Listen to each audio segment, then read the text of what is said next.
দুই নম্বর গাইডলাইন হচ্ছে আল্লাহ তাআলা বলছেন, ইয়া আইয়ুহাল্লাযীনা আমানু লা তারফাউ আসওয়াতাকুম ফাওকা সাওতিন নাবিক ওয়া লা তাজহারু লাহু বিল কওলি কাজাহরি বা'দিকুম লিবা'দিন আন তাহবাতা আ'মালুকুম ওয়া আনতুম লা তাশউরুন। ওহে বিশ্বাসীরা, নবীর কণ্ঠের চাইতে তোমাদের কণ্ঠকে উঁচু করো না। খবরদার, যদি করো, নিজেরা নিজেদের সাথে যেভাবে কথা বলো, নবীর সাথে যদি এভাবে কথা বলো, তাহলে তোমাদের সব আমলগুলোকে বাতিল করে দিবে কে? এ আয়াত নাজিলের একটা প্রেক্ষাপট আছে। বনু তামিম গোত্রের লিডার কে হবে এটা নিয়ে ডিসকাশন হচ্ছিল। তো আবু বকর রাদিয়াল্লাহু তাআলা আনহু বললেন, আমি চাই উনি হোক লিডার। ওমরে ফারুক বলে, না না না, উনি না, আপনি বুঝতে পারেন নাই, আমি চাই ইনি হোক।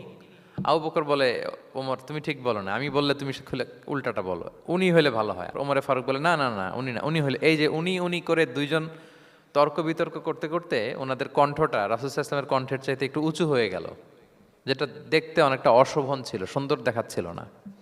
তো রাসূল সাল্লাল্লাহু আলাইহি ওয়াসাল্লাম সামনে বসা, ওনার সামনে উঁচু গলা করে কেউ কথা বলবে, এটা আল্লাহ বরদাশত করলেন না।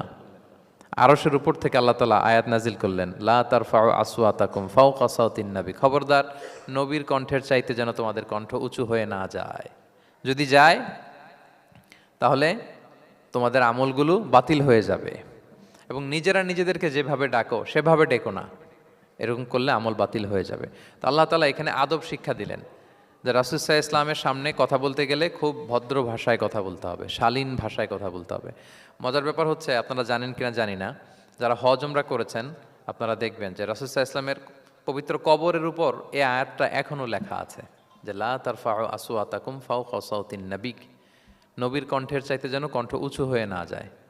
এজন্য দেখবেন যে যারা রাসূল সাল্লাল্লাহু আলাইহি ইসলামের কবর জিয়ারত করতে যায়, ওনারা কবরের সামনে যে ধৈর্য ধারণ করতে পারে না, বুক ফেটে কান্না আসে যে আজীবন যে নবীর কথা শুনলাম, যে নবীর হাদিস শুনলাম, যে নবীকে আমি এত ভালোবাসি, যে নবী আমার জন্য সুপারিশ করবেন, যে নবী আমাকে হাউজে কাউসারের পানি দিবেন, সেই নবী এখানে শুয়ে আছে।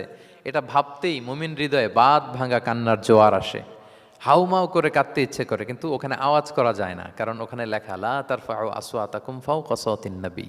নবীর দরবারে বড় গলায় আওয়াজ করে কোনো শব্দ উচ্চারণ করা যাবে না। খুব ভদ্র বিনম্র চিত্তে রাসূল সাল্লাল্লাহু আলাইহি ওয়াসাল্লামের রওজার সামনে দাঁড়িয়ে আমরা সালাম পাঠ করি। তো এই নিয়মটা শুধু যে রাসূল সাল্লাল্লাহু আলাইহি ওয়াসাল্লামের জন্যই খাস তা নয়।